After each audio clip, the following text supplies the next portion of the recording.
Hi, everyone. Um, the themes discussed in this episode are only loosely related to the topic of competitive Warhammer 40k that you're used to listening about here at Contact Lost. However, I personally find them really important, and I believe more spotlight needs to be cast onto the topics of neurodiversity and disorders such as ADHD, ADD, spectrum of autism, and yeah, also other disorders. Because as you will soon find if you listen to more of episodes like this, uh, these are pretty common in the 40k community at large.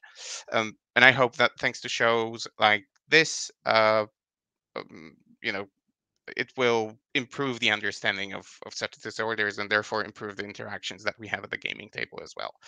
Uh, but please bear in mind that I am not a doctor, and neither are my guests. I'm not a specialist on the topic either.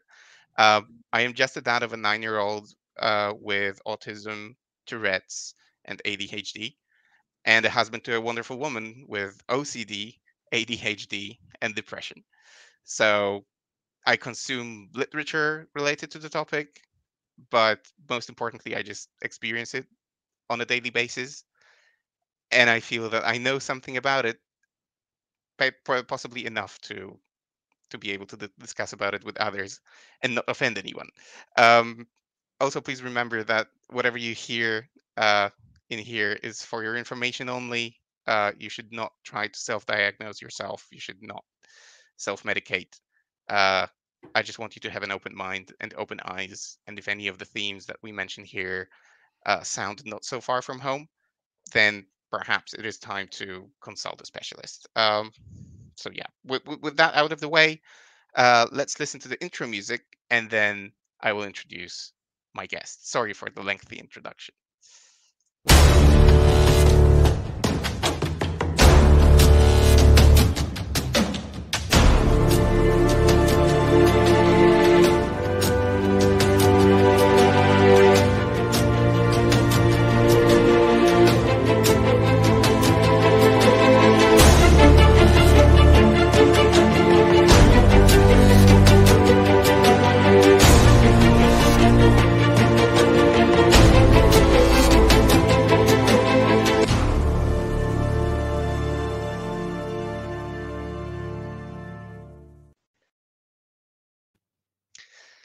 All right, welcome everyone to the show. This is the part of the show for what we call now on our Facebook page the hashtag Thoughtful Thursday show or episode or article, whatever I decide to post on a Thursday in a given week.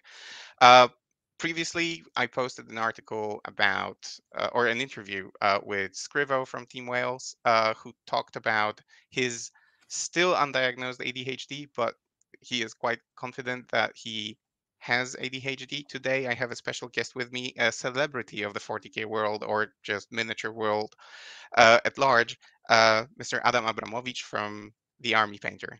Hello, Adam. How's it going? Celebrity is a bold statement.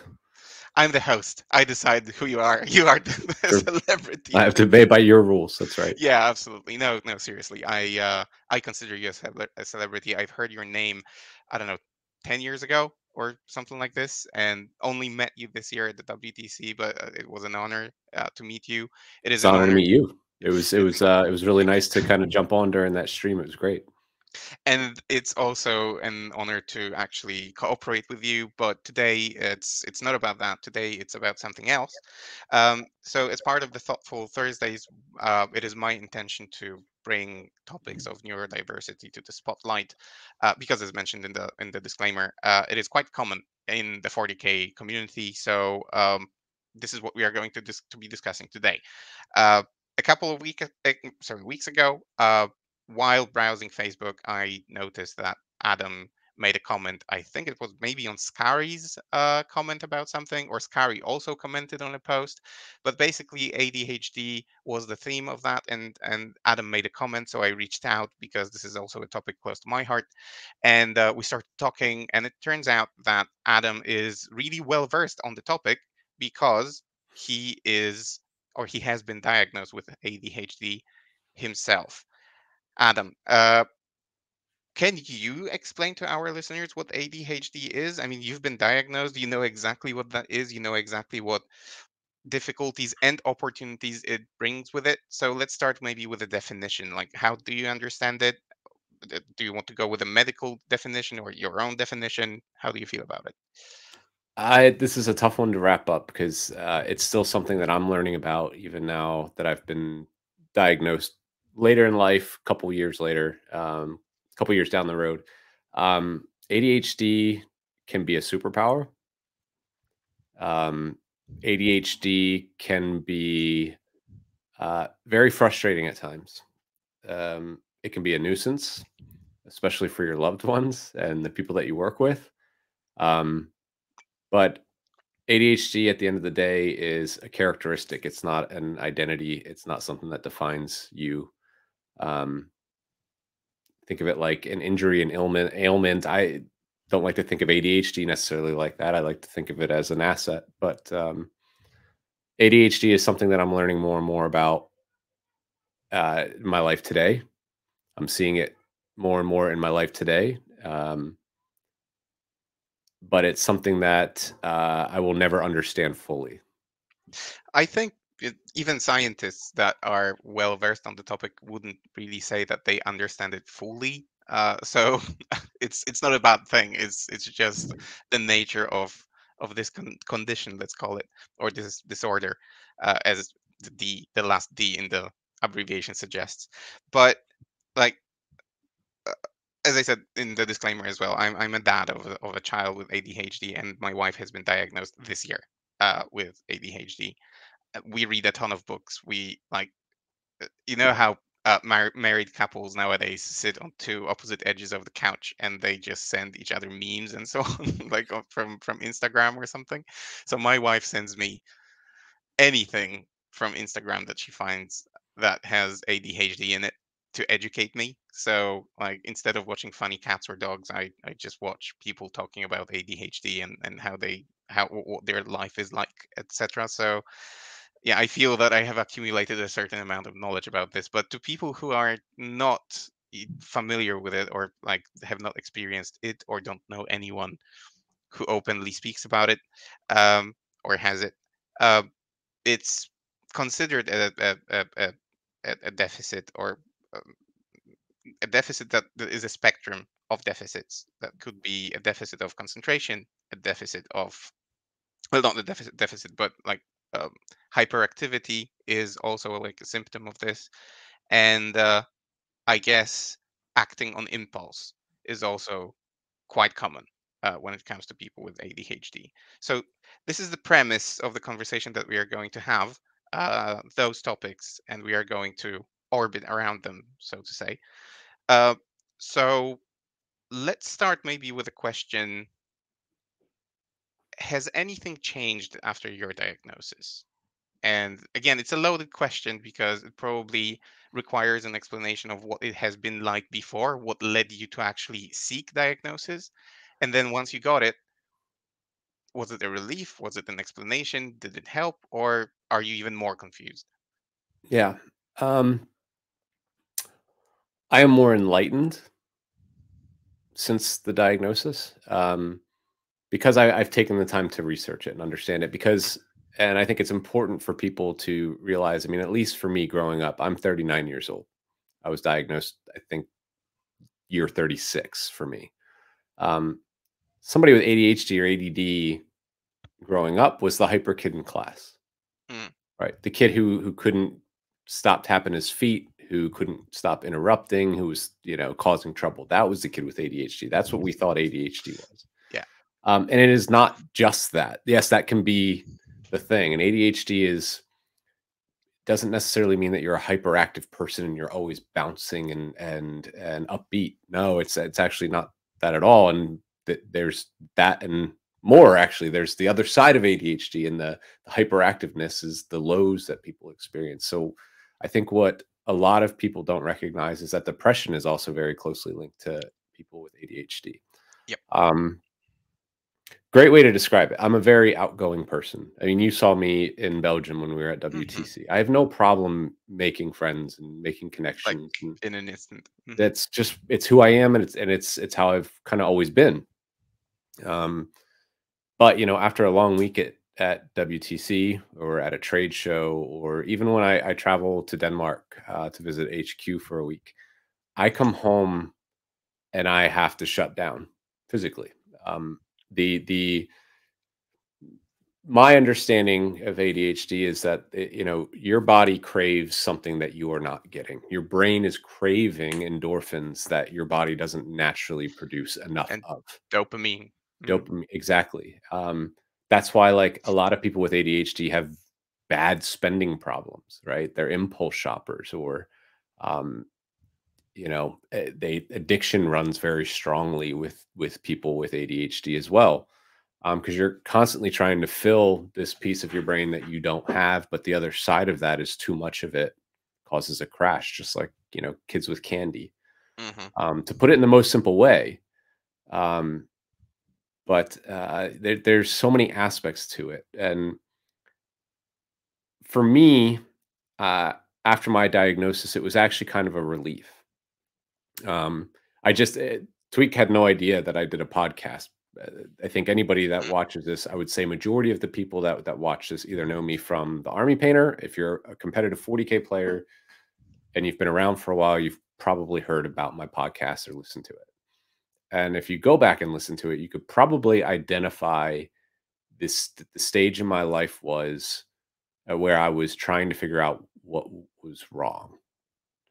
Um, you know, and finally started to see and talk to professionals. I mean, it took a long time, but I hit a very, very, very, very bad, deep low. Um, I didn't share all of that on the podcast, but some of it came out. And okay, obviously it's depression and anxiety, and you start to treat that, but that wasn't the thing. Yes, anxiety and depression were linked. They were more symptoms of the problem. Um, so hearing from another doctor that I think that you are, textbook ADHD. And I was very confused by that because of my understanding of it. And then I started to do my own, I hate to use the term research, it's not research, but I started to read up on it and Hmm. search for things. And around that time as well, I was trying to figure out TikTok to see if our company needed to be on TikTok. Hmm. And I didn't exactly know if it was the right thing for the company, but because of the way that the algorithm magically works, I started getting content about ADHD and neurodivergence and neurotypicals and the difference, and Hmm. how to live with a spouse that has ADHD, and how to understand what this means. Um, and that was actually in a strange way. I was like, TikTok, you've been fantastic because it helped me to better understand and identify with other people who were also experiencing the same things. And also people that were, I think, like me at similar stages of their life, potentially married, potentially with children, and still functioning. Um, and that was big for me.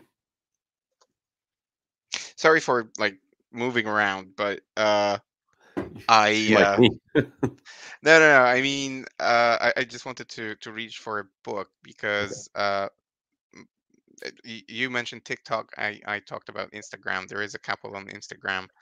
Uh, n- they are married, and it's Richard Pink and Roxanne Emery.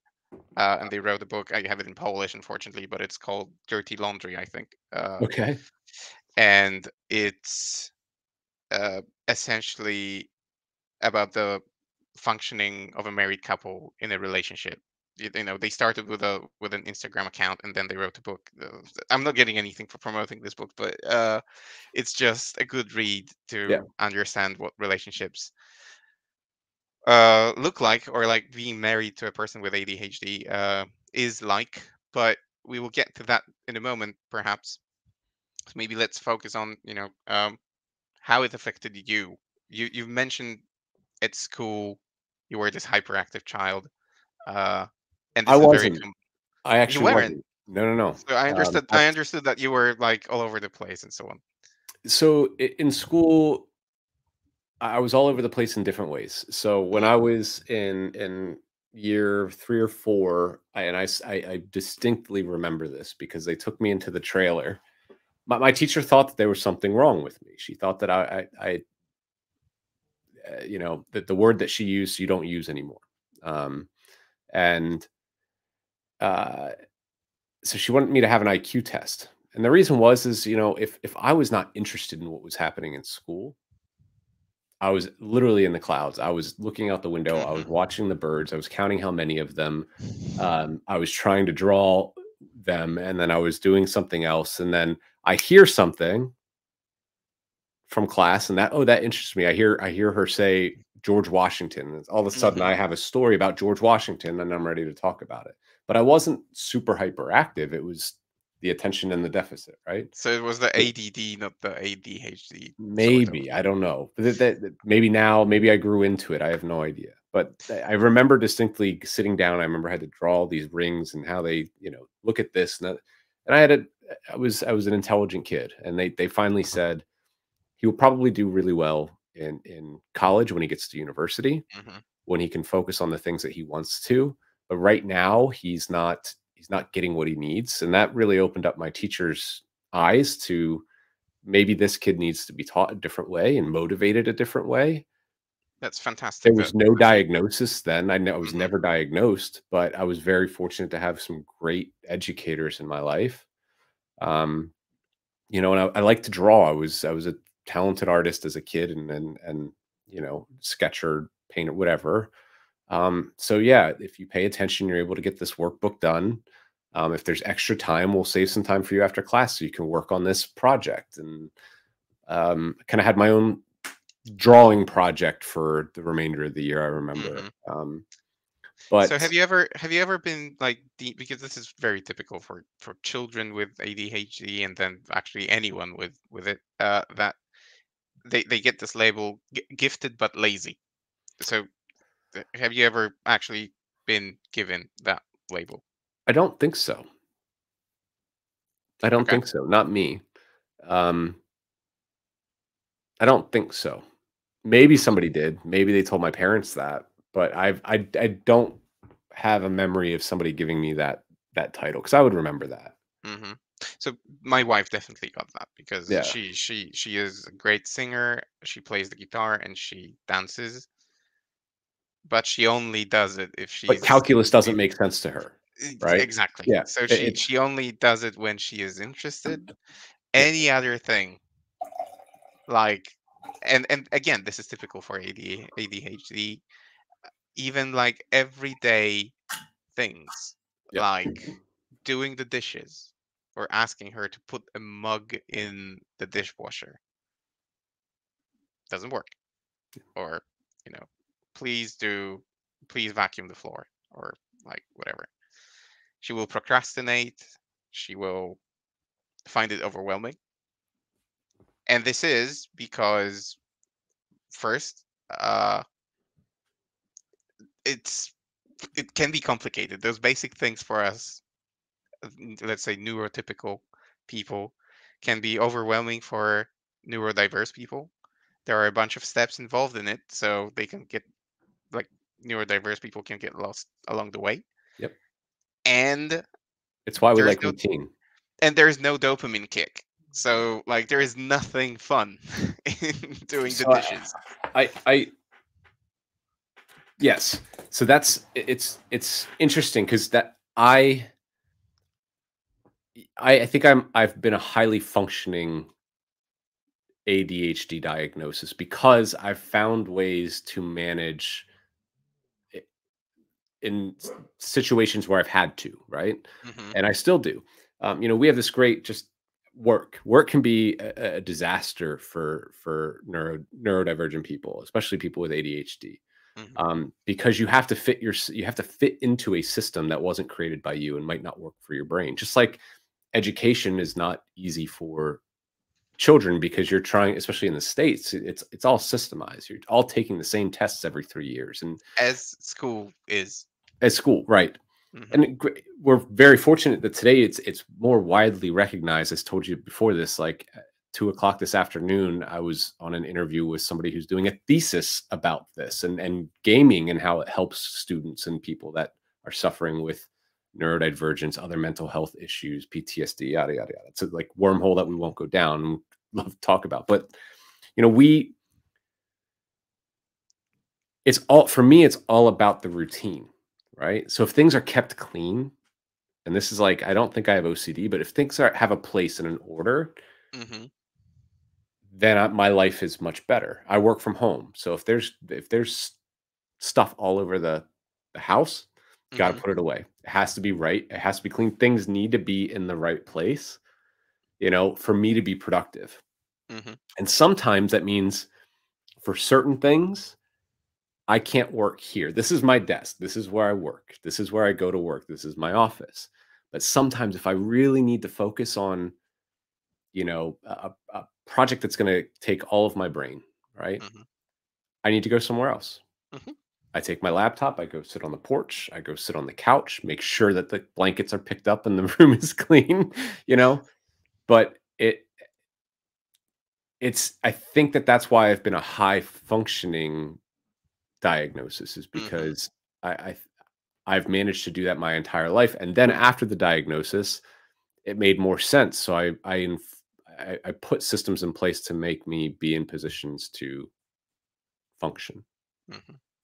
Yeah, it makes perfect sense what you just said. Like again, I'll use my wife as an example because she's at arm's reach almost, although I sleeping in bed.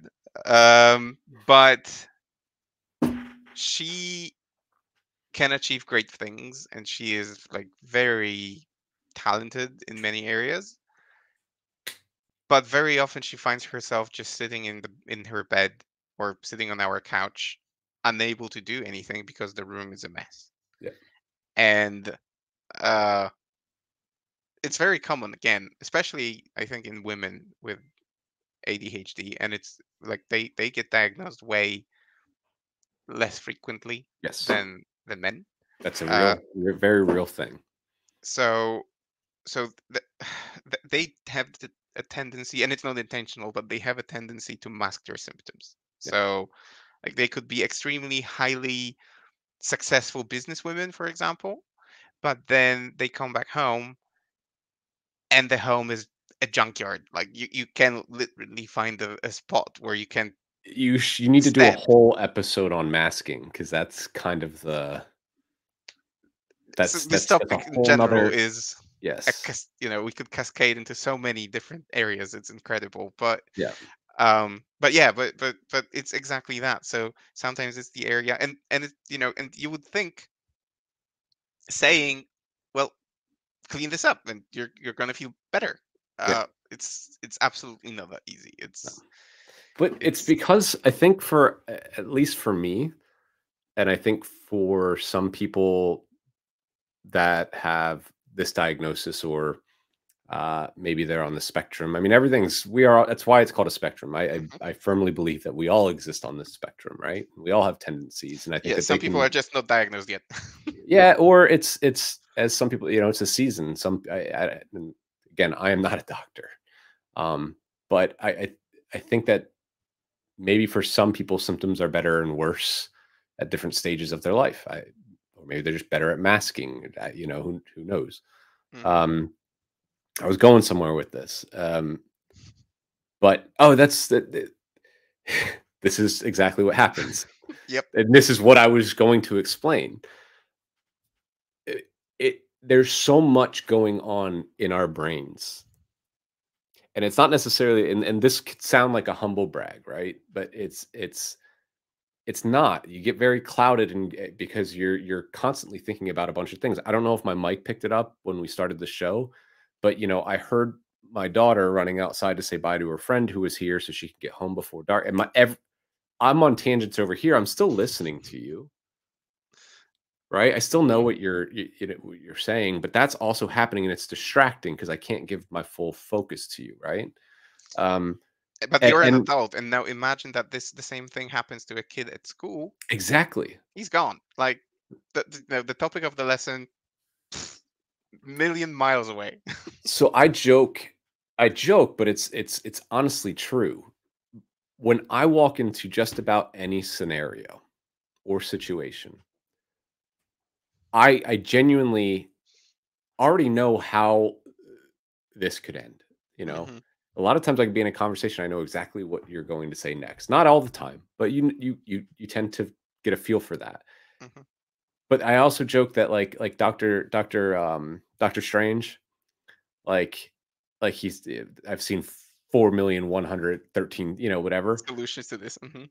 So there's a little bit of that, but like I've already thought about the worst way that this situation can end. I've already processed. I already know the worst thing that could Mm. come out of my mouth right now. It might be really funny, but I've that's the thing. Is like I already know all the bad things to say, so I don't say them. Hmm. But that's like real life living in somebody's head that has ADHD, and there's other diagnoses that have similar symptoms or whatever. I don't even like to call it a symptom. It's just the way my brain works. Um, it's not all it's cracked up to be. That's for me. I think the hyperactive stuff is all up Hmm. here. Yeah, I think it's also important to because we do tend to use this people tend to use this vocabulary that again revolves around um I don't know, medical terms like symptoms, Right. cure, treatment, and so on. But ADHD is not really something that you cure or No. treat. No. It's not something that can be cured or treat. You can get medication for it. Maybe we'll touch upon it later. But essentially, this is, as you said, like a state of your brain or a situation that you are in that is here to stay. The sooner you understand, the better. Unfortunately, it is still uh, difficult in many countries, and this is also important. Like you are in the States, and I Hmm. imagine the States are well developed enough to actually have the infrastructure, the knowledge, the personnel to uh, to help. Poland is in a fairly good spot when it comes to like educated personnel, Hmm. but the whole system around it, the school system, the medical system, and so on, the governmental support is non-existent almost. So, and then our listeners, my Yeah. listeners, come from different backgrounds where there could be even countries where what we are talking about right now is a taboo and generally a topic shunned upon, and going to a psychiatrist or a psychologist is actually, you're going to be pointed fingers at and so on. Right. So this is also something that we need to remember about that different backgrounds mean different difficulties with this probably. Yeah. Everybody's situation is different, and in the states, I think that there's likely every resource and option available to us, right? But is it a opportunities though don't exist for everybody, right? Hmm. So I mean, it's a big country, right? The United States is a big country. That's what people don't often realize is that land mass, population wise, we are. So It's a there's a lot continent. of differences. So Mississippi is far different than Ohio, which is far different than Colorado, California, and even parts of states are much different. Hmm. Um, and the opportunities there for children, for families, obviously our healthcare system needs a lot of work. Um, in comparison to other parts of the world. Um, but it's also, I think in a lot of areas, like you said, it's probably taboo, or especially for men. I mean, that's why I've tried to be a champion of this, and why I kind of risk coming on these shows and saying something stupid, wearing this shirt with people, because I'm not an expert on this, but you know we as men are told to tough it up, and Hmm. suck it up and just get through it, right? And talking about feelings isn't something that you're supposed to do because that's a weakness. Um, but the reality is, look at the suicide rate in men versus women. There's no question there. I It's mean pretty that there's universal all over the globe. and I don't think that I don't think that it's a coincidence, that mental health is even more taboo for men. Talking to a therapist, talking to a psychiatrist, Opening let up to alone someone. Mm. opening up to a friend. It's not easy, and we're society. I think that that's something that is international. I think it's just something that's been ingrained in us since the Stone Age that men are not supposed to hurt. Men are not supposed to have issues, and when your brain isn't feeling right and it's making you feel different ways and playing tricks on you because it's really good at doing that when certain cylinders aren't firing all at the same time or certain neurons aren't connecting, um, men aren't likely to go, "Hmm, something's wrong. I'm going to call a doctor, or I'm going to call a therapist, or I'm going to call my Mhm. buddy, or I'm going to talk to my wife or husband, or whatever your situation might be." And that's what I would like to, because you mentioned um, resources and abilities to fix things. Sometimes, yes, those things do exist, but we need to take the initiative because nobody else is going to come fix it for us. And that's why if we can fix the taboo aspect of it, maybe that rate of men's suicide comes down a lot more. Yeah, agreed. Totally agreed. Again, I feel. I mean, it's interesting. I think and this is also something that is a problem related to what we just said. That there is it almost feels like getting a diagnosis is like a stigma sometimes in Yeah. certain circles. Uh, and the reactions that you get, adult people like my wife, for example, she got the diagnosis this May, and the first question that she got from her mom was, "Why do you even need that? Like, you know, at this age, what for? Like, if Like it's a fashionable accessory. yeah, pretty Like, much like it's a purse or something that yeah. you know." You don't need But another actually, dog. there you go. So that's what I mean. Um, so it almost, as I said, it almost feels like being stigmatized with something, and people just don't like that. People are afraid of that. That this is Oh, also, I think, so. I'll finish the sentence. And yeah. this is also probably what is stopping people from actually reaching out for help, going to a therapist, going out to the sheer word psychi. If you use the word psychiatry in Poland, that's a red flag. That's like, Yeah. oh my God, he's going to a psychiatrist. We better not stick around with him, or hang around him Yeah. because he might be dangerous or something. Yeah. He's a spaz. He's yeah. Yeah, stuff like that. Um, and I think that's why in the past I've talked about this and been on other shows to talk about this, and I think we need to stop looking at it as a disorder and think of it like an injury, Hmm. right? Now, I don't. Did you play sports tweak Yeah, beyond competitive 40K? Did you ever get hurt? that all the time. All the time. Okay. You sprain your ankle. What do? You go see a doctor. They might give you some Hope you fix it. medicine, but you bandage it until Hmm. it gets better. But that ankle, you're going to sprain it again, and it's going to become a long term thing. But you've sprained it once, so you're susceptible for it to sprain again. So you Hmm. continue to treat that injury. Professional athletes. I mean, look at offensive linemen at American football, right? Concussions. Hmm. Yeah, they wear knee braces just to help prevent an injury that they know might happen. Hmm. That's prophylactic, equipment, preventative equipment. Um, Sport is healthy. yeah, it can be, but why wouldn't I treat this sprained brain that I got going on? You know what I mean? Like, Mm. it, why would I want to suffer? Why would I want to go through pain? Why would I want my work to be more difficult? Why would I want to be a problem for my family and other people around me because I've got a bum leg or a bum brain? You know? Hmm. It's again, it's so multifaceted. Like Of course. why people deny themselves treatment solutions. Let's Yeah. say. Uh, One of them could be as simple as let's call it linguistics. and just how to talk about it.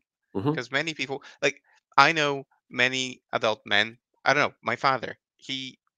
He's not well versed with all the terminology. When I use the term like neurodiversity for the first time at home, or like neurotypical, Hmm. he had no idea what it was. Not to mention the fact that when my our son got diagnosed, his first reaction was, "Did you pay for that? I mean, the diagnosis?" I was like, "Well, yeah, waiting for it to get it like with public healthcare would take 10 years." Yeah. He's like, "Well, if you paid for it, they could write whatever you wanted." So that's part of the problem, but also many people. Is he insinuating to like take it off the record? I don't know what he's insinuating, but what was really great was that the people who diagnosed my son, they Yeah. gave us like this booklet or brochure that Hmm. essentially was titled "How to Talk to Grandparents About Autism," That's genius. and I gave it to my dad, and I'm sure he still doesn't understand it's in its full like spectrum, All right. but at least he understood that if he doesn't change his behaviors and his approach to my son, to his grandson. He's not gonna have a connection with him. Exactly. So that's the first step. Yeah. But coming back to what I said about like the linguistics of it, the Yeah. the terminology and so on, many people are even afraid to start a conversation because they are afraid that they are going to insult someone. uh it's the same. People don't know how to behave even when you see a person in a wheelchair. uh should I open the door? Should I not open the door? Like, I'll open. There was a situation in my workplace where someone opened the door to a person in the wheelchair and got told off by the person in the wheelchair not to do that because they are autonomous and they can fend for themselves and so on. That And you know what? person. That Hmm? person stuck up for themselves and they have a right to do that, but the person who opened the door didn't do anything wrong either. But It's, the person who got told off probably is not going to do that again for the next person just yeah, because he had a bad experience and so on. It's very sensitive, very easy to like, get offended with this, and both sides can unintentionally offend the other side. So it's also important to talk about it, to make those terms and those words and so on familiar so that people are not afraid of using them, yeah. understand them. But it's also like we hear about ADHD and autism and all that uh more and more, and it's also like ADHD diagnosis is becoming more and more popular, as in common. uh, It's and you fashionable. get that's where I was going with this, that older people like my mom, for example, although my mom is a doctor so maybe she's not the best example, but like my mom's friends would say, "Oh, it's fashionable. No wonder he got the diagnosis," or something like this. Everyone is getting it. Okay, so So, like, I, so I'm sorry to interrupt you, but what frustrates me about that, hmm right? Measles used to be a thing. yeah, Kids died. People died from measles, right? It's not a thing anymore because we treat it, right? And I'm not saying ADHD and autism are ever going away. They're not, right? But we learned to treat something that saved lives and made people's lives better. Why would we stop? Like one day, 100 years from now, the spectrum is going to be so diverse that we're hmm all, even your dad and your wife's mom are going to exist somewhere on it, right? yeah, And it's just going to be a part of normal life. yeah, absolutely. So where I See was that? going with this is that the more educated we are, I mean, obviously there is more diagnosis because we have more tools to diagnose it. More That's knowledge why. about it. Or Yeah, yeah, there's more so stars in the solar system because we have more tools to go find them. exactly. So the more educated we are, the more understanding we are going to have. And I Yeah. see that, for example, I work in a very specific corporate environment, like in a huge financial institution, corporate one, and you can tell that the people, the demographic of the people working there is fairly homogenous, Mhm. and it's like people of the same age, having young kids now, from like middle class and so on. Most of those people speak about their mental issues openly. Right. hell, they even exchange information about the medicine that they take, and like the names of meds are being thrown left and right because people speak openly about everything. But this is my sort of ecosystem in which I function. When I leave this ecosystem and I walk the streets, people are vastly different. Like Yeah. because they have different levels of education, different levels of. Uh, I even wanted to mention this on the Empathy. show. Like, yes, empathy, but even wanted to mention this on the show. I understand that if time passes really quickly. We do this thoughtful Thursday every Thursday, which means once a week. But I feel like someone listening to this and to the show next week and next week might get the impression that we talk about this too much, that he's getting tired of the topic, which is another thing that could happen. That people will just get You don't tired have of to it. you don't have to listen. Of course, I know you but want them to, but yeah, but it's so there are so many sides to it that it's really complex. But I yeah, still insist that we have to talk about it. I think that some people wanna lump it in with, like, progress. Hmm. I think every generation they get to a point where they think progress is stupid and things should just stay the way that they are, and they're afraid of having to know more or change the way that they've always been. I tell you what, for me personally, um, I could see how other people at 36 years old or later in life getting a diagnosis um, could be difficult. Figuring out that you have to change the way you've always been, or I mean, I don't know. Changing is not easy for people, Yeah, change is never and easy. Mhm. I don't think that. Yeah, I don't. I hate that there's a stigma around mental health. I really do. Um, But we are, helping to make that little step to hope maybe do so. away with it. So Yeah. yeah, I know that I'm going to continue doing this, and then if anyone wants to follow us and do something similar, great. I've seen um I don't know how to call it, happenings or events different for different organized for different causes by members of the 40K community. I think Stephen Box was doing Movember 1 or 2 years in a row, for He example. looks great with a mustache, by the way. Yeah. So sorry, I just need to clear my throat. Got you all hot and bothered.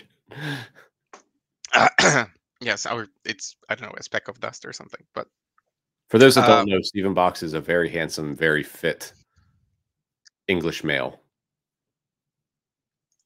who is also an advocate for mental health Yes, he is. and for health in 40K in general. I think he even created and coined the hashtag Fit for 40K or I something like that. actually started the Fit 40K Facebook group. Oh, really? Mhm. Okay, then yeah, we have uh, uh, the originator of that talking to us, which is great. Um, I wanted to touch upon one thing because, as you said at the beginning, ADHD oftentimes links to other things. Let's call it. Mhm. And you mentioned depression. Mhm. So this is also not uncommon among people playing 40K. I have already done a written interview with a friend from our north of Poland local community who said that he would like to do even a series of interviews or articles about different things that he experiences, so ADHD and depression, among others. Um, how did you deal with it, or are you still dealing with it if it's not too personal of a question? No, Um, I'm an open book. I so I am not. I don't medicate for depression or for ADHD. mhm. I don't think that Ritalin or Adderall is right for me. And either does my doctor. Um, but I do treat for depression, and I take a mild medication. that seems to Hmm. be working now that we've gotten the dosages right. Um, it's not magic in the box going to make you just like happy all the time. Um, but it at least keeps me in a mindset to where I recognize patterns. I recognize Yeah. why something is making me feel a certain way. Um, and that, it doesn't make it necessarily easier, but it definitely makes it better for me Hmm. than the alternative, right? Um, but the medicine that I have can be good for people with ADHD. Um, so it kind of helps both. But my doctors are treating me for depression. Yeah. Um, and I think I can't speak for everybody with depression because I think it presents for a lot of different reasons. And I think that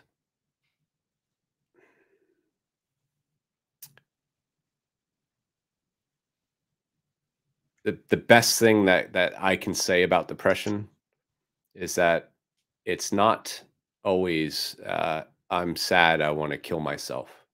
For some people it is, and sometimes it might be for some people. But sometimes it's kind of like your wife can't get out of bed. Hmm. She's lost all energy. She's probably did something that rode her very high. She was getting her dopamine, her endorphins, Hmm. and at a certain point you can't do any more of that, and it has to stop. I don't know if that's what happens when I go to events, and I mean, I yeah. have to be on, and I enjoy that. Like I get a Hmm. rush from it. But when I'm done, or when You're it's time to be overwhelmed. done, the meter starts going down Hmm. and the depression sets in, and you're low, and you don't want to talk, and you don't want to think, and you don't want to move. Um, I'm better about it, but it's it's just it's a part of my life now, Hmm. right? And yeah, Yeah. So there is a lot to unpack about what you said, because let's start with the medicine. yeah, But just a couple of remarks for people who are listening who are not well versed with the topic. It's not like you are going to go to the doctor, you're going to say what's wrong, the doctor will prescribe something, happy days. no, It doesn't work like that. Finding the right medicine and the right dosage usually takes months, if not years, and is a horrible, horrible challenge. And it can mess you up as well, because bad medicine can lead to symptoms that you don't want. Um, I'll give you a firsthand experience. mm, I'd be happy to. And that the other thing that I want to make sure, like, if you're going through this now and you're being medicated, 3 years from now, 3 months from now, you might need to change medication. mhm, It might not be the right thing for you long term. You might have different situations in your life and different traumas that might present themselves that cause different things to happen and your body to react and your brain to react different ways. But I had a very bad experience with a doctor, and they were treating me for depression and anxiety because they thought that it was my anxiousness, which was kind of this balancing act, right? mhm, And it wasn't getting better. And I called him, and I remember I had like 7 pills left. And before I refilled the same prescription, I wanted to have a talk with him about, do we need to change this? Do we need to increase the dosage? Do we need to try something different? And when I had that call with him, I think that I upset him, like I challenged his authority, and he just said he wasn't going to fill the script, and I would have to get another doctor. And here I am. Well, I have 7 left. Like, what do mhm, I do? Do I need to taper? And he says, nope, just take them until you're done, and you'll be fine. And that's what I did. My wife and I were traveled back to my hometown of Philadelphia for a wedding, and it was like the way that I could describe it. And I finally had to tell my wife, because what do? We don't explain when we're hurt, right? We just talked about that. We keep it bottled inside. yep, But it got so bad when I was getting on and off an elevator that I felt like it could be a problem. But The best way I could describe it, my brain was fast forwarding and rewinding and fast forwarding quickly, and my eyes were blinking while that was happening, Hmm. but not my eyelids were not shutting, but my brain was blinking. And this would happen, then it would stop. And it was like almost like a seizure. I got that's what I thought it was. I didn't know what was happening. So Hmm. talk to my wife, Google it, right? And oh yeah, that's called brain shock. It happens when you don't taper off of certain depression and anxiety meds. Yep. It's not fun. I mean, it wasn't hurt by it, but it was not pleasant, and don't recommend it. But yeah, I mean, like your dosages may change. It's a constant process. Going back to the ankle story. Like you got a bum ankle, you start treating that. Well, it could present problems in other parts of your body. Hmm. Maybe your right hip is now messed up because you've been favoring your left ankle for so long. Now you have to treat that. Yep. But it, my son is a good example because he has Tourette's that can get um, really bad at times, especially when he's like overstimulated. So in the evenings, usually he has his I don't know how to call them. I'll call them fits, but if that's not the right word, again, I apologize, but I don't know what the English word is I for that. think they call them. I've heard fits and I've heard ticks. So well, yes, ticks obviously, but like fits, I mean, is like a series of ticks. Let's call it. Ah, So we went to a psychiatrist. The psychiatrist prescribed medicine. The first medicine just had no effect. Like he was taking it for I don't know 3 months. Sorry, 3 weeks, no effect. A month, no effect. So we went back to the psychiatrist. She changed the medicine. It actually was so bad that when he was asleep, he would sweat so much yeah, that we wow. needed to change the mattress on his bed because the reaction to the meds was so acute and so bad. So it took us more than half a year to find the right medicine. Uh, and then from time to time, he gets so overstimulated that even though he is taking the medicine, sometimes it feels like he's not Because because you have peaks and valleys. I mean, that's the yeah, thing, and it exactly. important. Just like a bit of education from my vantage point and my experience with my doctor and my treatment. Just because you take the pill once doesn't mean that it's automatically going to start. It takes 3 weeks to Yep. 16 weeks sometimes for Hmm. these medicines to start taking. You need to saturate your organism with it with the substance and so on. So uh, also an important thing because I said there's a lot to unpack, so we can get off the topic of meds, especially that we are not specialists. And your guest has ADHD, so he's very good at going in different tangents. You're welcome. So so the next thing is something that Scrivo mentioned Mhm, in the interview that we did, that he is and wasn't diagnosed, but he just thought that there is something wrong with him, and he used to escape into alcohol mhm. to sort of medicate, or not, maybe not medicate, but to uh, silence it. Quiet the voices, yeah. Exactly. calm and calm things down. Yeah, and if anyone listening to us right now does the same thing, and this again, as I said earlier, it doesn't sound that far away from home, that's destructive and probably not the way to go. no, uh it's never going to help anything. It's going to kill your relationship with your partner, your family. Um, yep. eh, People probably don't know this about me, but my first real job out of university was working for a TV show that did interventions for drug addicts and alcoholics, and um, So you've seen your fair share, I guess. yeah, and Yeah. it's yeah, Yeah. So again, just a request: if you're listening to this and you're in like that, uh again, talk it's to not going someone. to help. It's not going to help. Reach out to a specialist. There is no shame in that. Yeah, Not in today's world. Absolutely. Um, but the thing that you mentioned, the word that you mentioned a second ago, that it will destroy your relationship and so on. So, uh, how has your relationship been? How is your wife uh, handling you? Or how is, you have two kids from what I know, you have a wife. Um, does ADHD, depression affect your family life in any way? Of course it does. I mean, it It's a absolutely. question with a thesis.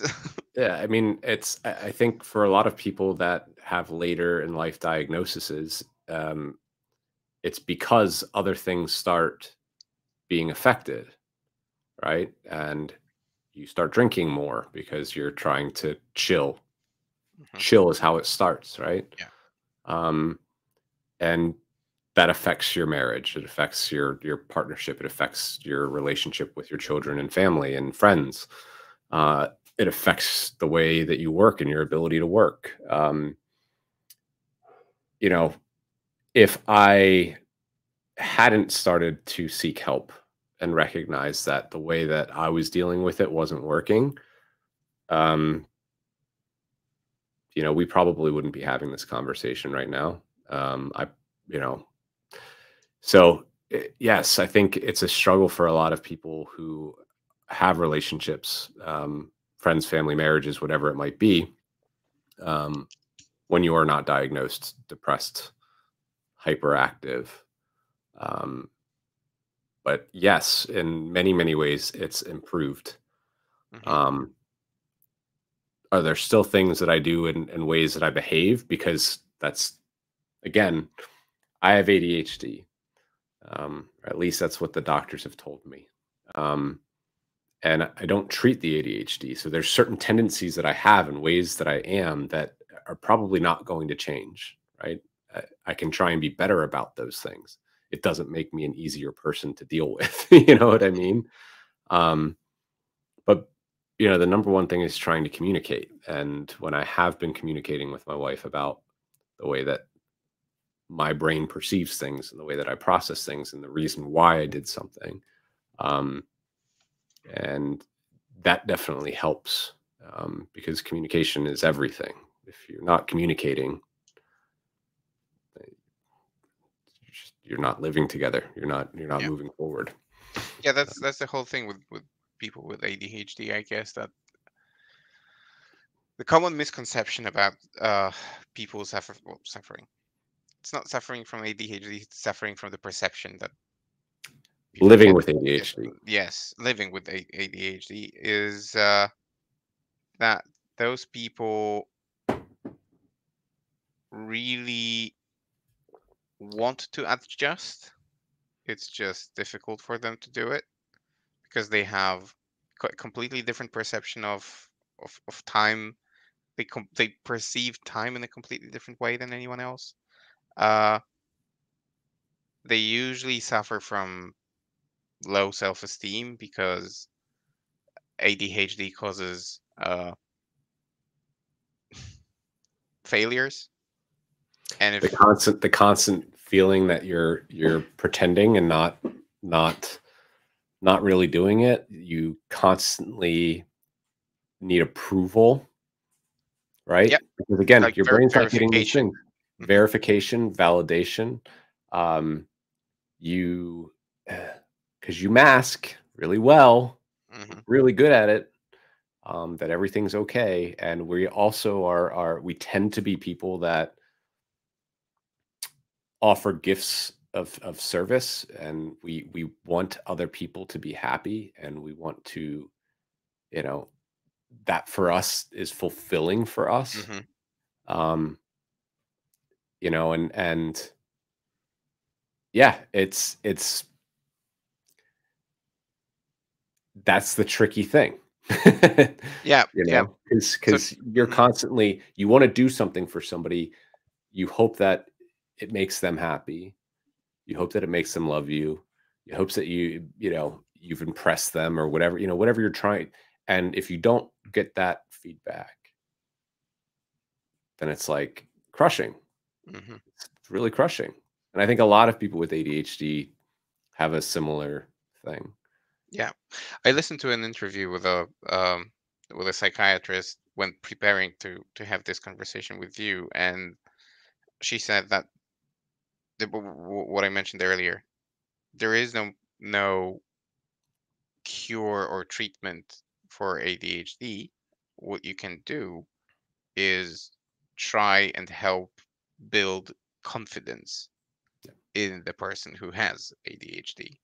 So affirmation, reassurance, confirming that, or validation, as you said, uh, letting the people with ADHD know that they've done a good job, uh, and confirming that constantly is probably a good way. And this is especially important in children because you need to build that confidence early so that they do not become too self-aware, too self no self-aware is not the right word, self-confident. I um, am starting to see certain things in my oldest daughter, that similarities to me in processing, and um, my wife and I have recognized that positive reinforcement gets better results. oh Us yeah, so happier. It just makes her so happy. yeah, but it's again, it's extremely difficult for, like, for me. Yeah. uh I was uh brought up in, let's call it, a traditional family, in a family that does things in traditional ways, uh certain cultural patterns, even, Societal, eh, maybe. societal. And then there was a time when my parents tried to impose those same the same system of rules, guidelines, values, and so on onto my son. And I needed to explain to them that this is not how it's going to go down, because he functions in a different way. You cannot apply those rules because he will just not abide. And if you keep insisting, you will, you know, reach the opposite effect. And that helped. That their relationship now is much different just because they don't like, for stupid example, but I Sunday dinner at my house was always served at 1 p.m., no matter if I was hungry. Right. It was just the You ate at hour 1 of the p.m. dinner. Yeah. We eat at 1 p.m. Yeah. My mom gets busy at 12 to serve the dinner. She serves it at 1. No one cares if you're hungry, just eat Gotta your eat. dinner. Yeah. Yeah. My son eats when he is hungry, Right. and he communicates that he is hungry. So my mom needed to learn that, yes, we will come to your house at 1 o'clock to visit. He just might not eat till 7 o'clock. Exactly. Yeah. Exactly. But that's another thing that we need to observe, because people with ADHD very often have problems with establishing whether they are actually hungry or thirsty. Oh So, God. People with ADHD have serious problems with food. I do too. I don't know when to stop. I don't, but then again, I could go all day without eating.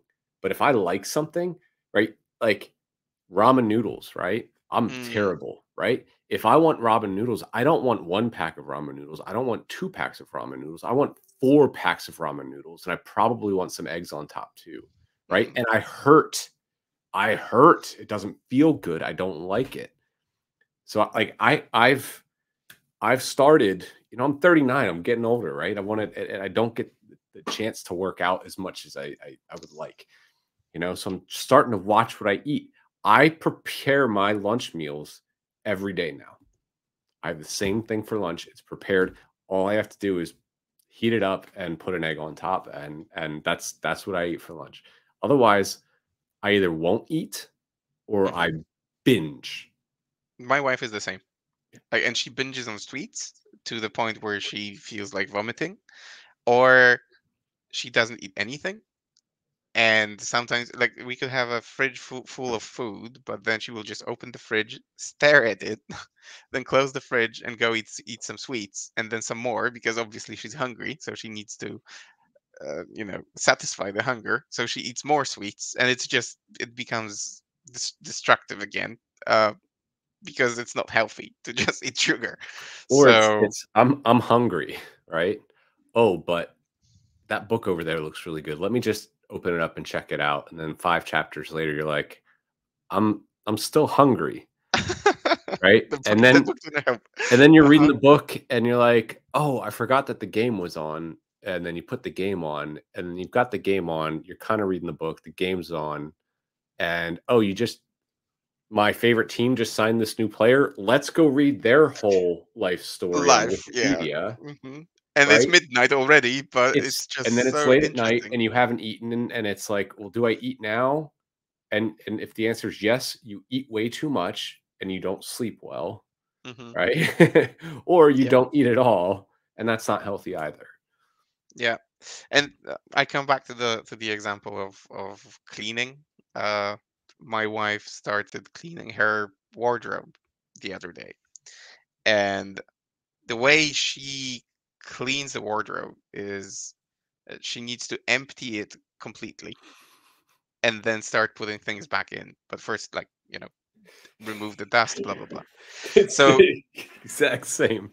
so everything is on the floor, on the couch. On, like, my son has this wooden swing that we bought, like therapeutic swing, Therapeutic, yeah. therapeutic swing, that a wooden one with like a cushion and so on.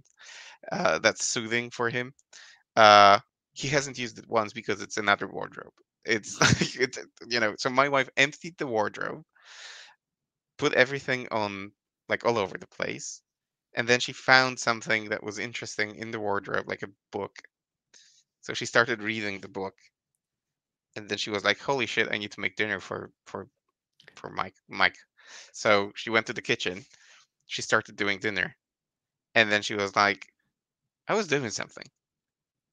Oh, the wardrobe." And she came back and, like, "No, it's so messy. I cannot finish it now."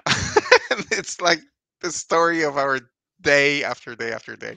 So So yeah. not the same exact so A, the wardrobe, the closet, right? If I want to organize my closet, everything's coming out. And I'm organizing it and I'm probably getting rid of a lot of stuff. Like Yeah, yeah. there's a lot of purges that happen for people with ADHD. You get rid of oh, that was important to me once, not anymore. Get rid of it. To to to Make to, e- like, extremes, right? Either you purge and you remove stuff, or you binge. No, you not binge. You're a spendthrift and you just buy because it gives you dopamine, and you bring in four sweaters, five pairs of trousers, and then you need more. there's a reason why Games Workshop makes so much money selling the things that they sell. Yeah, It's very easy for somebody who is compulsive, impulsive to just, yeah, I want to play Leagues of Votan now. So here's 1,800 hard-earned dollars. but this Tao. Oh my God, this Tao is like so nice. And yeah, I know that. I know this exactly. And Yeah. I'm not diagnosed with anything, but I go through the same thing. Most of us do. But then I imagine it's even more difficult with people who have a But diagnosis. I think that's like an important thing though for the people out there that, you know, are finding commonalities in this because they seem like pretty common things, right? Mhm. That's, oh yeah, I might have done that a couple times, so maybe I have ADHD. Maybe you do, maybe you don't. But I think that these are things that are just happen to be more common and more similar with people that Mhm. are diagnosed or people that are on a spectrum. So that's I'm actually very happy that you mentioned this, because I also wanted to talk about that. When you Let's say that this show inspires you, my dear listener, to read up on ADHD, or to watch a show on YouTube where people talk about ADHD. You will have or be under the impression that you have all of that, or some of that, uh, and that's okay.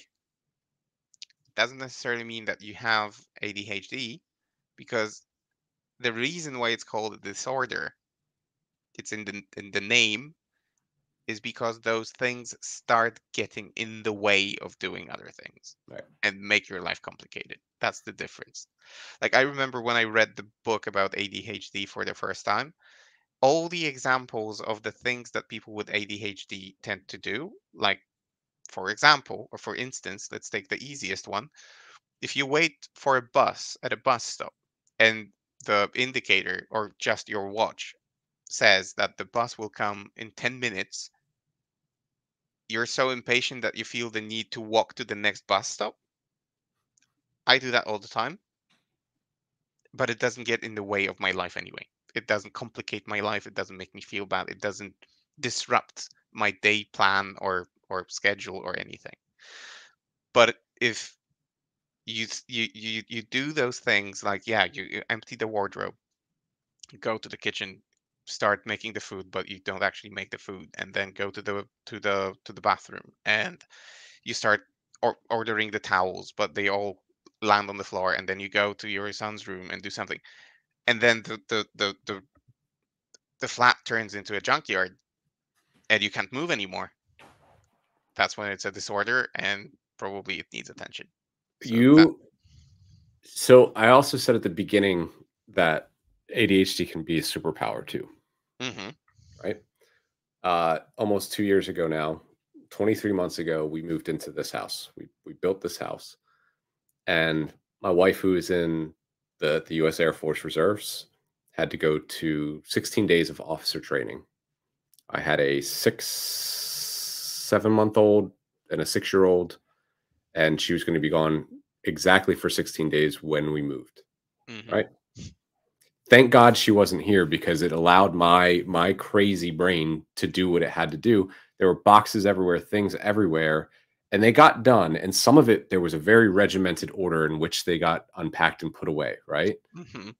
But other times, I would go into a room with the full intention to unpacking all of the boxes before doing anything else. And when I left that room 2 hours later, all of the furniture was assembled, right? No boxes were unpacked. Now I got to go unpack those boxes. But first, let's do the boxes that we started unpacking, right? It all got done. But if anybody else was trying to do it with me, God help them. Like, they would have hated me and I would have hated them, because it's just, I don't operate the same way as other human beings. Well, some other human beings, Hmm. typical human beings. Yeah.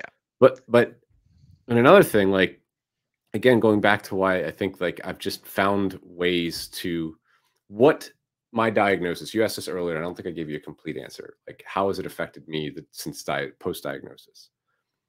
It's giving me an appreciation for struggles and things that I would identify as traumas that have contributed in my life, right? Hmm. When I was diagnosed and started to understand, the more I read up on it, right? And the more work I did on myself, I started to, like, I could pick moments in my childhood and relationships that went bad or had, and all of a sudden it made everything make sense, Hmm. right? And you didn't feel bad about yourself anymore, or at least that's what my wife told me, that she Um, stopped and feeling shitty. I mean, I still hate myself every day, but, like, I hate myself a little bit less. But Yeah, or you know why, at least. because that's the thing. Most people with ADHD, we really hate ourselves. We just think that we are the worst. Um, Yeah. and we can be confident and we could think that we're really good at things, but, like you said, our self-esteem is terrible. But, you know, for people with ADHD at work, it is not an easy thing to fit into somebody else's mold, right? I have a system of doing things. That's the system that works for me. And if somebody messes with that system, it's a big problem. And it takes a long time to integrate and understand, right? So something as simple as, like, a project management software. We've been through 4 of them since I started with the company. And we finally found a really good one, right? And I loved it. I was into it. This made sense. It fit with my brain. I took the time to really understand it. And then we changed it. My life was living hell for 2 months, Hmm. you know? Because your comfort zone was And affected. it just didn't, it wasn't my language, right? Like, it Hmm. just didn't flow. Things didn't connect the way that I needed them for me to make sense of it. Again, Hmm. because but it worked for everybody else, right? And it still works for everybody else. But then we just made a couple changes. My colleague Amy, she really helped, and those couple changes, now it makes a lot of sense, and I love it. But I still keep a to-do list. Mm. I still have to check things off, right? I That's can't also, start a yeah. task. That's with work. I am never ever somebody who can start a project today with the understanding that I have 3 weeks to do it. I'll just come back to it a couple times. Absolutely not. Hmm. If I start that project today, I'm going to work on it until it is either done that day, or to the point that I can't work anymore, then I have to put a couple notes inside to remind myself and highlight something so I know exactly where to go, right where I picked up on, and get back to it the next day. I That's also. can't Hmm. work on four Sorry, go on. things at once. Yeah, sorry. Yeah, that's also the thing that is, I guess, helpful to people who have ADHD. It can be. It can be Yeah. uh like my wife very often has a feeling of that she is wasting away the days because she wakes up in the morning, then she decides that she's going to sleep some more because our son is at school. So like she doesn't feel like cleaning or cooking or something, so she goes to sleep. Then it's already midday. She needs to walk the dogs, so she walks the dogs, comes back home. Uh, she knows that she should clean something, but she just cannot get down to it. She cannot force herself to do it. So we There are order just some food. projects that are impossible. So exactly. So we order food, and then it's the evening already, and then she becomes hyperactive like at 9 p.m. So 9 p.m. is her favorite time to start cleaning, doing the washing, and so on. That's why our washing machine and our dryer run all night, which is a problem because we live in a block of flats with neighbors underneath and above us, The and they AC. don't. And yeah, so what helps is creating a plan. But usually the people with ADHD cannot create the plan themselves. So I it's have to. I have to create the plan. so there are people who have to Yeah. because it's their like professional obligation or necessity. But my wife is essentially she is at home. She's taking care of our son. She's getting like a social benefit for it. This is our agreement that, because she was depressed because of her work, so she gave up work at school and she is now catering for the needs of our son. Mhm. Um, and Which is a valiant profession as well. yes, but she's not in that place where she needs to create the plan herself, like you, Yeah. for example. So I sometimes create the plan for her, but it also not often that doesn't always work. But in Yeah. general, it does create a framework. It does create some order, and again, that is something that is welcome in people with ADHD, to have order, Yeah. to have some rules to follow. That helps from what I hear. So, I So mean, for me, I've heard that for other people too. I think that's where I'm a little atypical to, um, to being the other atypical. yeah, it's the other atypical, yeah. It's I have to maybe there's something else. Said we all live on a spectrum, but, like, my framework has to be my framework, and that could be problematic. It was problematic for me and my former business partner. I was a shitty business partner. I mean, we probably both played, not great roles in that partnership, and we've come to terms with it, and we're great friends now. Um, but I didn't know how to deal with the fact that I needed things to be done a certain way, and I was not a pleasant person to work with then. I've grown a lot from that, and I'm very fortunate to work with people like Bo and formerly Jonas, who's retired, who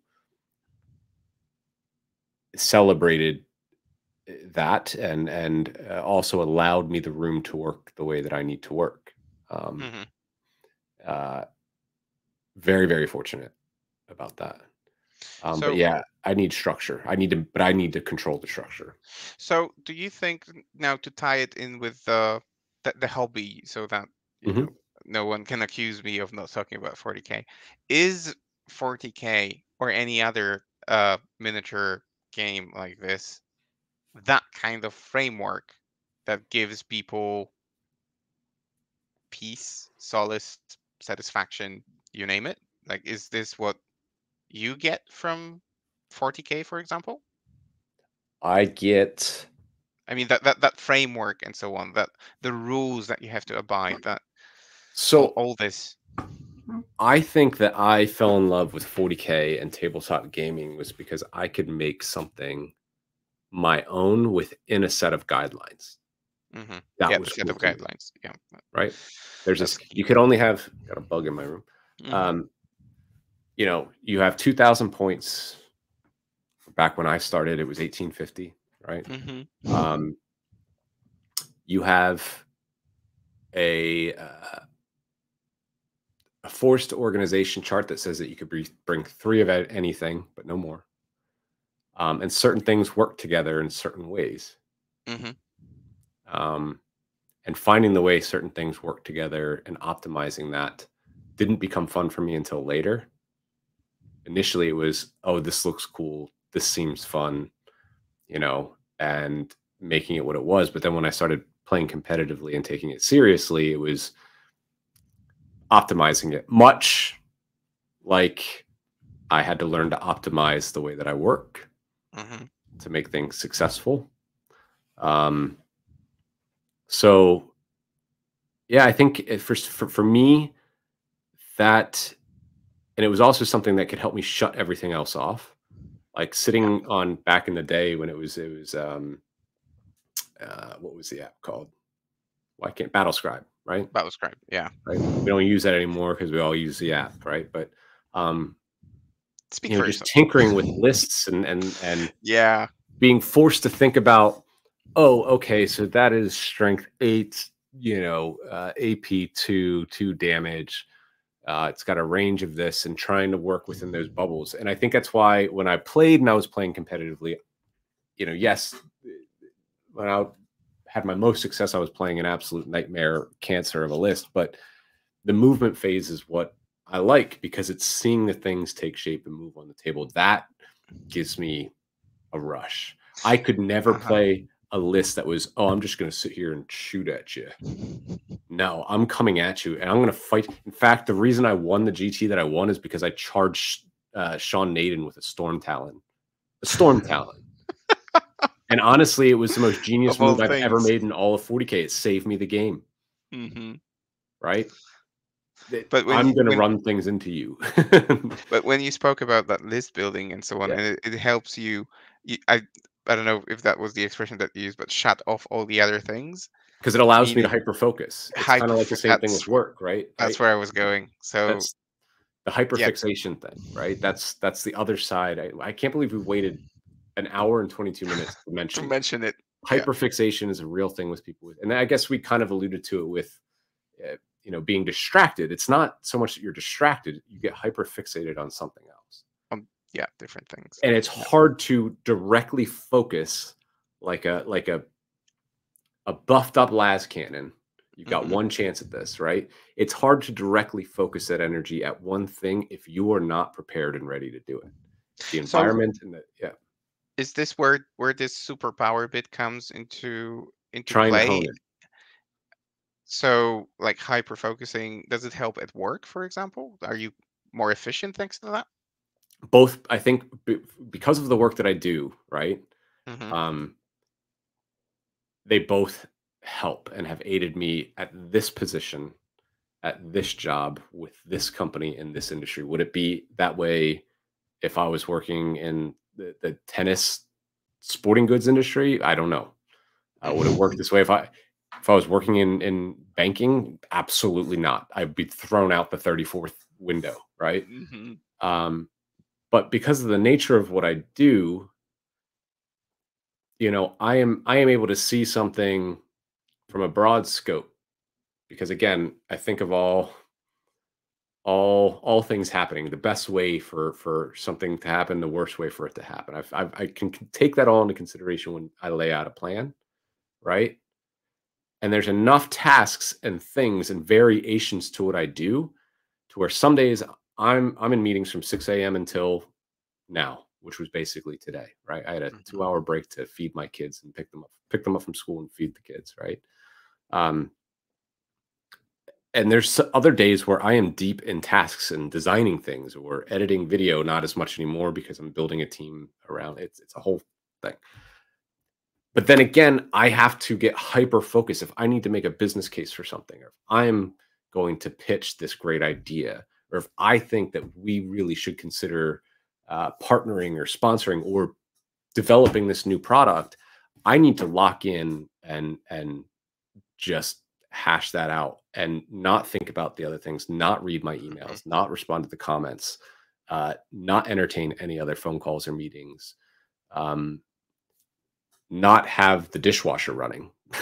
Yeah. Like, like I have to be hyper focused for that. But where I believe it's been a superpower for me is the fact that I understand it now. So even though I can't stop the sad days where I'm unmotivated and just want to sit, I just know I need to do a different kind of work that day. Hmm. Right. And honestly, those are sometimes the days when I'm unmotivated and I shut everything else off to where I can put that las cannon up, take aim, and try and make that one shot count. The other days when I'm a scatter laser, and these are actual terms that Bo and I use, the founder of the company, like, okay, It's we got fantastic. a lot of scatter lasers, happening right now, and they're great at some things, but sometimes we need that las cannon focus, right? Hmm. But other days I'm a scatter laser, and I haven't thought about this, this paint that Hmm. we're working on. Let me try it right now before I get back to this email that I haven't finished. And oh, you're messaging me about this, and I've got this content creator. And Like, you do this on impulse because that's it's another thing. yeah, Impulsiveness it's just inbuilt. it's like Yeah. what's is it not Schrodinger's? It's Schrodinger's cat. What's the other one about the dog? Pavlov's dog. Like Yeah. So you you react hear to the stimuli. notification, and it's like, ooh, Hmm. you hear the notification. Ooh, shiny. It's like when I was preparing for this, I thought about Up, the movie, Yeah, uh, where you have Doug, the Labrador, I think. yeah. And I love him, my wife loves him, our son loves him. But the scene where he like introduces himself and he says, like, "Welcome, I love you," and Rabbit. Yep. That's exactly the depiction of what we're talking about. But and I think that the reason why it works for me is because I understand that, and the role that I play, and like some of the responsibilities that I have cater to that. Hmm. Like I said, like I would be a terrible accountant. I would be the worst. A lot of Actor. things, Hmm. like a lot of things. I'm very fortunate that I had that fourth grade teacher who sent me to take a test and realized I needed to be taught a different way. I'm very Mm. fortunate that I'm at a company to where all of these symptoms I'm able to act. Why do balloons keep popping up? What is that about? That's Do that no, again. that's that's I think your computer, not mine. A second This ago, there happened. was like this speech bubble with a thumbs up, and I had no idea where this came from. This happened the other day when I was doing. I think I was doing a recording with Caleb from Heresy for Heretics. Like, It must be your like the camera must have some software it's just that my does MacBook it. camera. I don't know.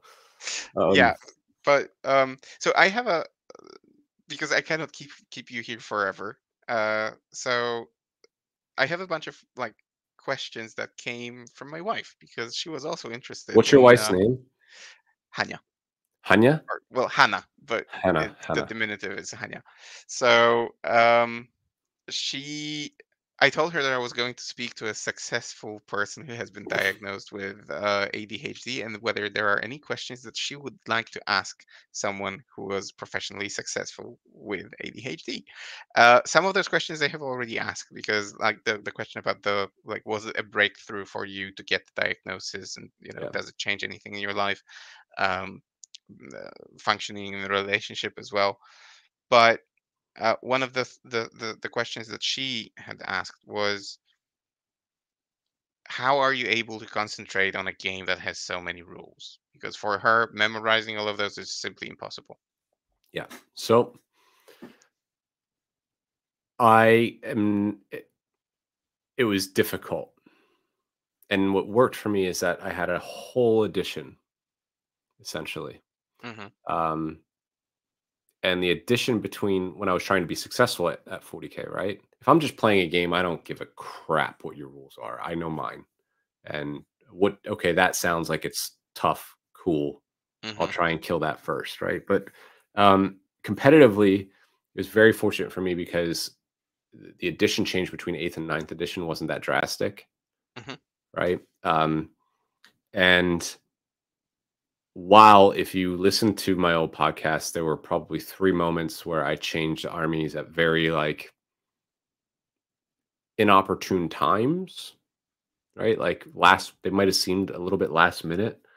Um, I at least had an understanding of the meta and what things did, just because it had kind of been consistent throughout. Like between eighth and ninth edition, yeah, you had certain things come and certain new units would come and new codexes, but that was one thing that changed.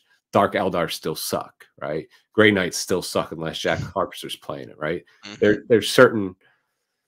So all you really had to focus on, at least then, was the big bad combos that existed, and if you knew what they did, you knew how to handle it, and it all You became could about target adjust. Yeah. priority, right? Hmm. But for me, playing, there's a reason why I don't jump to a lot of different armies. I've pretty consistently played Space Marines, some form of Tyranids. I've just started an Imperial Guard army because it's been kind of like a lifelong dream to do this thematic army. But you know, yeah, some Marine variant and yeah. So I just knew what my armies did really well. Mm. Um, and that made it easy. And as long as I knew what my stuff did and I had a general understanding of what my opponent did, you That know, was enough. that was enough.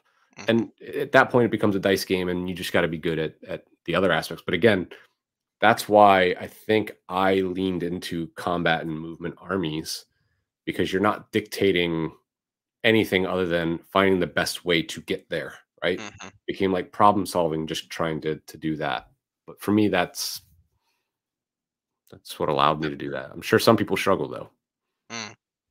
So the next question was about like hyper focus, but we did mention this. And the next one was about impulsiveness and doing things on impulse, which again I think we touched upon. Do you forget to eat and drink? That was her question as well. But then this one is something that we haven't touched upon yet. Is it difficult for you to maintain long-term relationships? Because it's a challenge for my wife, for example, to work on relationships for a longer while, so she doesn't have many friends. And then, if yes, then how does it affect your business, for example? So for me, I don't think so. I mean, it doesn't have to be uniform for like every person No, or it's applicable for any person with ADHD. It's just something that she no. experiences and thought that maybe it's a common thing. Yeah. Yeah, not for me, no. I mean, I've been with my wife for 10, well, married for 10 years, together for 13. I still talk to my best friend from high school. I still keep in touch with people that I knew in grade school who I haven't seen Hmm. since the 8th grade. Um, so I don't think so, Hmm. but I'd have to ask the other people. It's probably harder for people to maintain a relationship with me, if I'm being Mm. honest. Um, but But it's you good. know, It's I'm actually happy with that answer because it also, again, to our listeners who are using this video to learn about ADHD, it only shows that every person with ADHD is different, and you cannot really put everyone in one bucket or one basket or whatever the expression is, because as we said at the very beginning, it's a spectrum. So in some certain features are going to be stronger, in others other features are going to be more prevalent. So um, yeah, don't treat and approach everyone with the same sort of measuring stick because it's not going to work. Uh, so my wife also wanted to know, and you touched upon it already, but how do you deal with stimuli and being overstimulated? For example, after an event. So I think you said it takes a couple of days, right, yeah, and to sort it's it out. it does. And I kind of go into a place where I'm still hyperactive and can sometimes hyperfixate on things. But for me, it's that's probably when I'm the hardest to be around for my wife and other people in my life, because I have no energy, um, Hmm. and I have no for being. And it's like I turn into the complete opposite person, right? I'm still Adam, but like I am always eager to have conversations and engage and meet people. Like it's just I crave that. And I work from home, so I don't get a lot of that outside of my family and maybe the neighbors every now and then. But um, but when I do finally come back, usually it's the, oh, you're back and I miss you. And I do, and I miss my kids and I love them. I give them big hugs and tell me all about your trip. And it's like, like you just don't have the energy and you don't want to think about it. Sometimes you want to talk about it. And sometimes you come back and you're still kind of riding that high a little bit. It's like, Hmm. oh my God, like it was such a good thing. I'm so, and I've had many times like that, but the next day I Shut don't, down. just completely shut down. Put me in a dark closet with a small lamp and you Don't know, touch me for a day. yeah. It's not easy and it's not pleasant. And I'm sure I am just a terrible dick to people. I mean, I don't go out trying to make people mad or push them away. I can't focus on anything else. I can't focus on anything. Hmm. So So do you deal with this somehow? Like, do you let your wife, or well, it's difficult to let your kids know because they will do what kids they do don't anyway. give a crap. Yeah, Exactly. no. But it's But actually in some uh-huh. ways it's that's kids kind of help that because how can I be sad when my, youngest, if she's, not being crazy because she is two, but like if she's being sweet with me and lovey with me or, doing something silly or saying a new word or, how can you not be happy at that? Hmm. Like it's, and that's the constant, like the depression side of things. You feel bad for feeling bad and you don't like that you feel that way. And because you feel that way, right? Because you don't like yourself right now, or you're just a little bummed because your brain's not working the way it needs to. What do you turn to? Giving, acts of service, doing things. No, just let me do it. Hmm. Um, because you're trying to make up for it, right? Yeah, You're you're that trying to golden retriever trying to be liked by everyone. and make up for it because you know Hmm. that you're not awesome right now. Um, but that doesn't fix it because, and this is the constant thing that my brain does, right? Because I'm constantly thinking about this stuff. I can't not think about this, but like you want to fix it, right? You want the affirmation that what you did was good, right? You might not get that affirmation, and that reinforces the you're a piece of shit, Adam feeling, right? And it just that's where the problem is for me. It's hard because all I want is to be told thank you or yes, I appreciate that or you're so good, but nobody wants to tell you that, they appreciate that and give you affirmation when you're being a sad lump of coal. You know what I mean? Like I know exactly what you mean. why would anybody want to tell you that? You look like a shriveled sad nutsack. Why would I want to give you a hug and say thanks for taking the trash out for me? Yeah, especially like if people have Sorry this about my approach. language, by the way. Don't worry. It's especially when people approach such topics as it's your obligation, you should do it. Like, why do you expect appreciation for something that is we agreed you would do this? Like, we split duties at home. That's what you do. I'm not going to pat you on the back every single time when you do it, but that's the thing. You actually should. But and it doesn't have to be it's that's I think that a lot of us, right, that the Labradors put ourselves in situations that we don't need to be in because we don't need to take the trash out every time if there's other people in our lives that are perfectly capable of doing that. And it doesn't mean the world to them because you do it, right? It doesn't. Yeah, I'm sure Mhm. that they're thankful, but they don't need to acknowledge it every freaking time. You're just being a human being. It's Yeah. I tell you, like our brains are weird. They just don't work the same way. And you're constantly having this conversation over and over again with yourself, trying to figure out what you did wrong. Mm. Yeah, the lady that I listened to earlier today said and I don't know if you can relate to that, but she said that well, it's a first of all, that it's like permanent race of thoughts.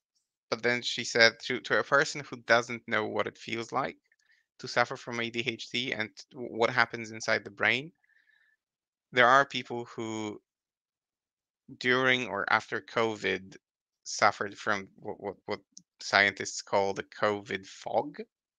No, So didn't hear so about she this. so yeah, so I suffered from COVID, and for a week I felt like my head is empty. I couldn't Really? remember things. I couldn't think about things. Like if you gave me like an equation to calculate, I wouldn't be able to do it. Uh, so yeah, uh, that is something that if someone had suffered from COVID and experienced something like this, apparently it's a comparable sort of So sensation. think about it like this. This is a good way of describing it. And I think that this is why people with ADHD actually thrive in stressful, catastrophic situations. I genuinely think that we do. That the house is burning down. You know, you've got goldfish and money buried under the. You will get it all done. You will get everybody to where they need to be, and everything like, or at least try. Right? We act Hmm. because again, we are used to all of that commotion. We are used to it. Like um, there's a weird sense of calm that comes over me when everybody else starts freaking out about something. Because Common thing and with my wife. Yeah, she yeah, she she has the same thing. Like there was it's a go on. it's just it's the strangest thing, and all I can like equate it to is like think about when the next time you're flying, right? You've got kids with you, they're upset, they're crying, one of them's sick, they're hungry, you lost a bag, you've got a tight connection, you might miss the flight. At the same time, somebody got sick on the plane and is puking, and another one's yelling at the flight attendant. You're trying to get off the plane, but you can't because your other kid shit in their diaper and you don't want to do it in the airport. So you're trying to get, and all of that needs to be done. And I'm not saying that we're good at handling this, but that is what it's like living in your in somebody with ADHD's head Mhm. all of the time. You're Wonderful. constantly dealing with all of this stuff. And why, the reason why we're talking about this is because we have something in common, and that's the hobby, that's gaming and miniatures. Hmm. Um, it kind of goes back to Hannah's question. Thanks for writing in, Hannah. um, is that when you focus and are able to focus on something, it gives us great satisfaction because everything else goes away. The Yeah. chaos is not there. Mm. And when you're locked in that game, I think my why I think 40K is healthy for me, especially like tournament play. When I stopped going to events just to party and have fun and started to go and try and win, but also engage and have fun with my opponent, right? Mhm. You know, I get to make friends with this person, make a connection with them, and we get to tell a story together through what is happening on the tabletop. My focus is on you and what's happening on this board. I can't think about work. I can't think about anything else when I'm doing that. I can't think about all the weird stuff that goes through my head. And that's why it's almost like it's not even therapy, but it's just a release. It's a vacuum that you need, right? Mhm. Yep. So Yep. My son has something similar. So he called like his fixation and the thing that he hyper focuses on are washing machines. People who know us I was are gonna ask about the one in the background because it's been meaning to. oh yeah, so that's one of them. But I shit you not, he has right now 62 toy washing machines, Love it. and this does not include at least three travel washing machines that like portable washing machines that we have that are fully operational and can actually do the laundry and so on. And he just when he comes back from school, He or wants to do laundry. either he wants to do laundry or he just sits, because he's very into like this circular movement. Yeah. So he just sits there, hyper focuses on the drum of the selected washing machine, and it just spins for hours and hours and hours, and he just stares at it, and that brings him peace. Immense joy and peace. Yeah, exactly. And So I promise you, there's not many other kids or people that share your son's diagnosis that's their thing, you know? Just because you're diagnosed with you said he's mhm, autism and ADHD? yeah, So just because you have autism and ADHD doesn't mean that your thing is washing machines. It might be of course. bugs, right? It might And be 40K it and might be painting or 40K. assembling. Yeah, and I think that that's kinda going back to, your son's grandparents. That's why it's difficult for them. It's not exact. Mhm, I think our generation, the generation after us, is more comfortable with the gray area of everything, whether absolutely. that's mental health, whether that's diagnoses, whether that's relationships, whether that's gender or sexuality or political alignments. They exist in the gray area, Mhm, and they don't like to be categorized unless they yeah, really want to be categorized. They don't, you know, they don't want to necessarily. I think that's why the spectrum works for, and they're more accepting of it because they recognize that it's gray area. It's not mhm, black or white. It is not yeah, neurotypical or neurodivergent, right? It's a spectrum in between that, in my opinion. And um, I think that's the struggle: is that it's not finite. It's not black and white. yep, It's it's confusing and it's gray, and but so is life. Right? very much so. Uh, I just looked at the clock, and for me, it's 3 a.m. right now. You need to go to bed. I think I need to go to bed because I need to wake up in 3 hours and 15 minutes. I'm So, very sorry. no, I requested this, so don't worry. It's just as planned. Do not Um, wake up Hannah when you go to bed. I think I won't, because I think we did the bed before we started recording this, so I just need to slide in under my cover and it's gonna be okay. But anyway, Adam, it's been great pleasure talking to you. I appreciate the openness. I know that the topic is not very easy to talk about, as we said, taboo to some. Not everyone is as open about it as you are. So yeah, really thank you, because it's been very eye opening, and I hope it's going to be very eye opening to whoever listens to this as well. Um, and yeah, I hope we can bring you on the show sometime in the future again to Yeah. talk about more mental health and men's mental health and so on. I think there are going to be opportunities, and there is a plethora of topics that we can touch upon together. Well, I sincerely appreciate it, and um, you know, my only hope is that talking about it and maybe being open about it, somebody can identify that it's not that scary to do. Like, I don't think I'm going to be hung by the 40K community because I talked about being sad every now and then, No, I right? don't think so. So, I hope that if anybody out there is struggling with their mental health, um, sees any common ground with what we talked about today, that they just be open to the idea that maybe they should go get their ankle checked out. You know what I mean? Absolutely, Just yeah, well just put. just check on it. But thank you so much. To get to bed, okay? Yeah, well, I'm planning to in a moment. But to all our listeners, again, as we said, get rid of the idea that this is a taboo. Uh, in the 21st century, you are allowed to have feelings, and you are allowed to talk about them. And if you're afraid of going to the therapist, start with a friend. If you have a trusted friend, then start with a friend. But then perhaps at some point, it's good to reach out to a specialist who can actually help you. Um, I'll finish the topic here.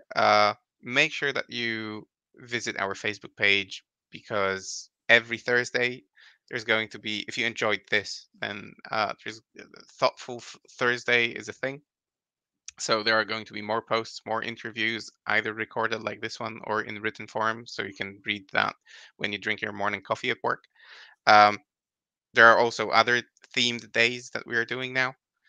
And yeah, make sure that you like, subscribe, and follow uh, us on social media, on Spotify, and so on. Leave a review if you can, because it will help us grow. Um, and I guess that's it. Thank you, everyone. And until next time, bye bye.